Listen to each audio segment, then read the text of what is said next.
Rivian vs. F-150 Lightning.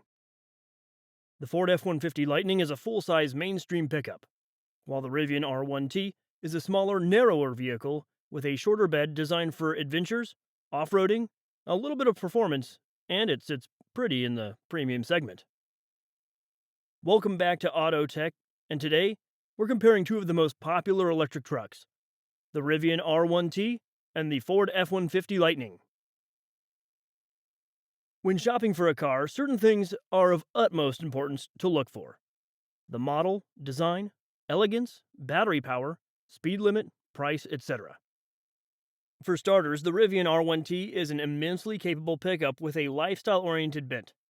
It's great to drive on-road and near unstoppable off-road, and it can tow and haul far more than something just bigger than a Toyota Tacoma has any right to. This is the reason it overcame the 2022 GMC Hummer EV pickup, a somewhat similar lifestyle and off-road oriented EV. On the other hand, the Ford F-150 Lightning is, well, different. If the R1T is aimed at electrifying the outdoors, the F-150 Lightning is aimed at electrifying the modern American full-size pickup truck, the best-selling one of the market for that matter. Even though these pickups are built for different purposes, their prices are almost identical, which means they're inescapably going to be cross-shopped. Now, let's examine the two cars under the following headings. The spec. The F-150 Lightning Lariat Extended Range, to most pickup buyers, ought to feel quite familiar, as it's entirely available in the popular crew cab, short bed, 5.5 foot, configuration. Subtly, this tells us that the F-150 has minor sheet metal changes, the full-width light bars front and rear, some badging, a faux grille, and that the engine bay is now a massive 14.1 cubic foot frunk. The Lightning isn't very different under the skin from gas-powered F-150s either. It rides on a heavily modified version of the gas F-150's frame, with an optional 131 kilowatt battery pack stacked neatly between and on top of the frame rails. Power comes courtesy of two permanent magnet motors mounted where you would find differentials in conventional four-wheel drive F-150s. The two motors combine here for a healthy 580 horsepower, 775 pound-foot of torque, and 320 miles EPA-rated range. Lightning has the smaller 98 kilowatt battery pack with 426 horsepower and 230 miles of range.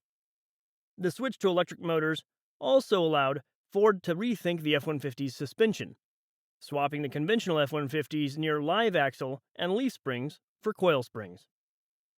Durability. For those who have spent any time driving an F-150 built within the past decade, the Lightning feels like home. From the get-go, it's liked for its instant familiarity. It's like any one of the dozens of F-150s that were built before now, except, of course, it's quieter and it's quicker. Also, if you enjoy the conventional F-150's twin turbocharged EcoBoost V6s, but you find yourself wishing for a touch more meat to its power band, you're really going to like the Lightning's twin motors.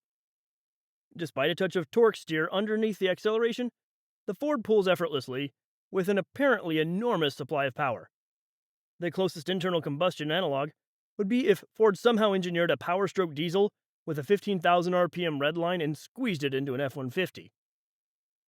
The R1T's powertrain is all that, but has more in stock. R1T is both quicker and more sure-footed than the Lightning. It never struggles for traction or grip, no matter the surface. Both trucks are so quick that it won't make a difference to the average buyer. Interior. Although the R1T has a distinct software advantage over the Ford has an equally large hardware advantage over the Rivian. Ripped straight out of a conventional F-150's, the Lightning's cabin is positively massive, besting the smaller Rivian in every conceivable metric when it comes to outright passenger volume. Also, it beats the R1T when it comes to storage, featuring about a dozen cup holders, big door pockets, fold-away underseat storage in the back, a flat floor, and vast center console cubby, the lid of which folds out into a work table. On the flip side, the R1T's cabin is more subtle. As far as vehicles go, it's attractively designed, built remarkably well, and features a lovely mix of colors and material befitting the R1T's cost. It's not as spacious as the Ford's, but it's definitely large enough for 4 adults and generally comfortable. It's, however, worth noting that taller passengers have complained of the rear seat back shape. Also, storage is lacking. There are but 4 cup holders in the entire truck. There's no glove box, and door pockets are small, and the deployable drawers in the front seats are really too narrow to be used for anything consequential. Road use. Off-road, the Rivian is an order of magnitude more efficient than the Ford.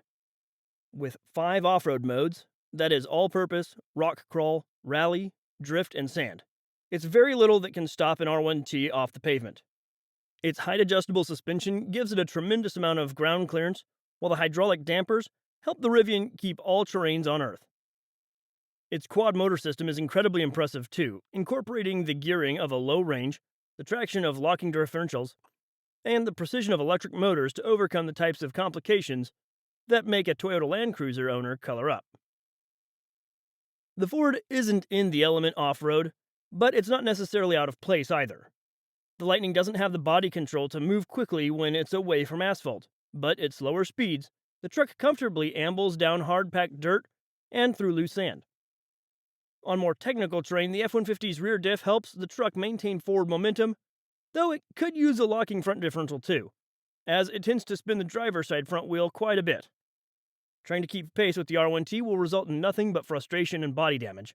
But if you take things slow and choose your line carefully, the Lightning will get you where you need to go. Battery charging. The biggest concern with an electric vehicle purchase is charging and range. Despite both trucks being comparable in battery size and range with 130 kilowatts and 320 miles for the Ford, 133 kilowatts and 314 miles for the Rivian, we were initially worried about the Lightning peak charge rate of 150 kilowatts against the Rivian's 220 kilowatts.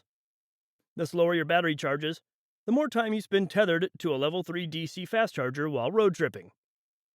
Even with the Rivian's initial higher charge rate, it underperformed at a 207 kilowatt peak.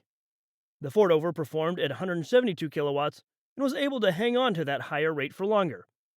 The result is that it took the R1T 44 minutes to go from 5% to 80% indicated state of charge, and the F150 Lightning 50 minutes to do the same. Price.